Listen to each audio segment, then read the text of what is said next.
Yo, it's Shady Boss, spawning in cold, stone and a torch, no silver, just gold.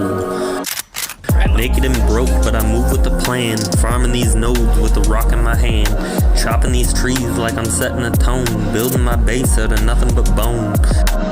Got traps at the door, yeah, I'm cooking with flair. Step on my land, say a quick prayer. I wire like Tesla, or maybe just guessing. Hook my fridge up to the light, now I'm stressing.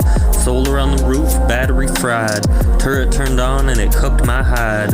Farm runs deep, I don't mess with the roads. Got my own grind, I'm stacking my loads. Recycling junk while I freestyle fate. Raid me, you better not show up late. From bandit to outpost, name rings loud. Solar squad, I stand out in the crowd. How's it going, survivors? It's Shady Boss 420. Today I'm bringing you the NiH Core, how to build a power source that runs straight off your power source and it has a backup battery. Alright, so here are the components that you will need for this build.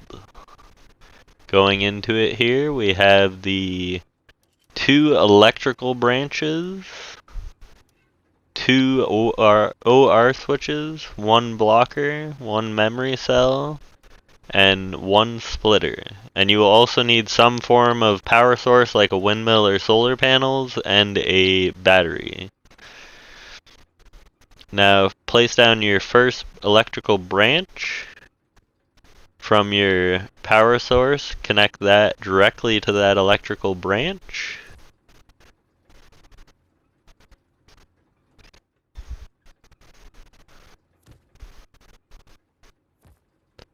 Okay, now you want to set this branch to whatever the output of your electrical power source is. You want to set it 2 below that at the very most. So you don't want it to be any higher than 2 below whatever the source is. So I'm setting mine to 90 for now.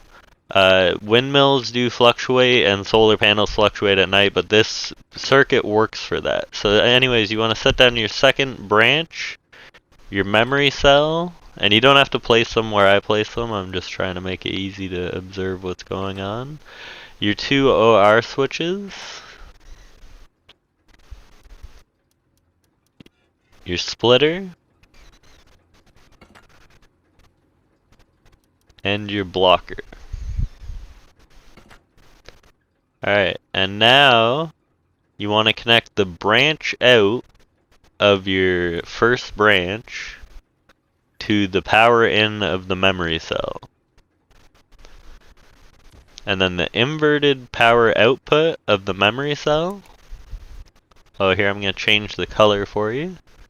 So the inverted power output of the memory cell is going to go into the B input for your first OR switch. So that's the right side, the B input. Next, you're going to take your power out from your first branch, and that's going to go into the power in on the second branch.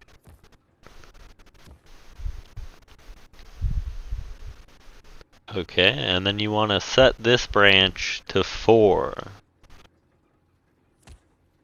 So the power out of this branch is going to go to the A input on your first OR switch. And the branch out is going to go into the power in for the splitter.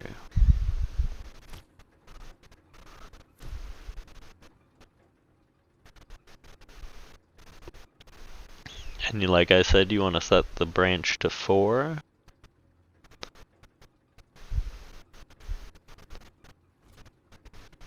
I'll change the color here again. So your other power out on the right there of the memory cell is going to go to the A input on the second OR switch. And then your first splitter output on the left side of the splitter And change the color here again for you.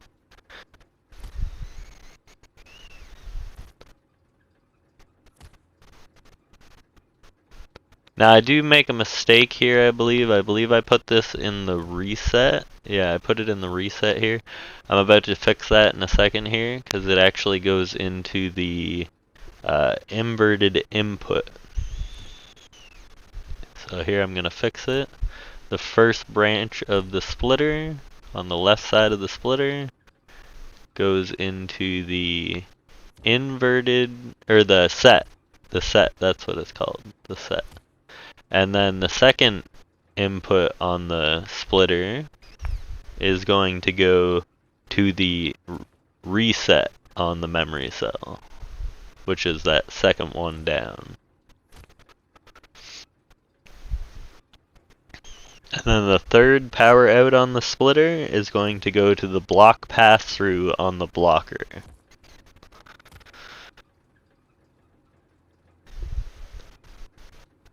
Alright, so that part is done. Now, you're going to want to take your power output for your battery,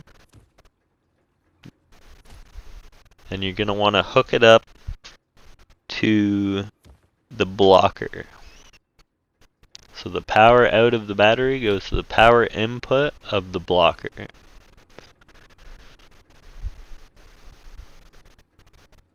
Next, we will take the power output of our first OR switch, and that will run directly into the power input on our battery. So now we will have power going to our battery. And how this works is it kind of trickle charges the battery while running your base off of the direct power. Alright, so I think that's almost done. Now the next thing we have to do is this input B for the second OR switch connects to the power out of the blocker. So the power out of the blocker to the input B of the second OR switch. And that is the circuit complete there. Now what I'm going to do here is I'm going to demonstrate how this works kind of. So you can see the battery's charging. I'm going to open up the crafting menu here, and I'm going to craft a turret. Now I went to the wrong tab here. Takes me a second to realize it. Alright, I realized it. We're going to craft an auto turret to show you how this works. So just from the second OR switch, which is where your power comes out for your base, so you can hook that into branches or whatever, but I'm just going to directly link it to the turret. So that's this top OR switch up here, that's where your power output is. Now you can see here that right now the power output is going from the main power source, which is the windmill, directly into the turret, and it's not taking any draw off the battery. But if we change this to where the output of the windmill isn't high enough to meet the whole circuit, what ends up happening is it draws off the battery.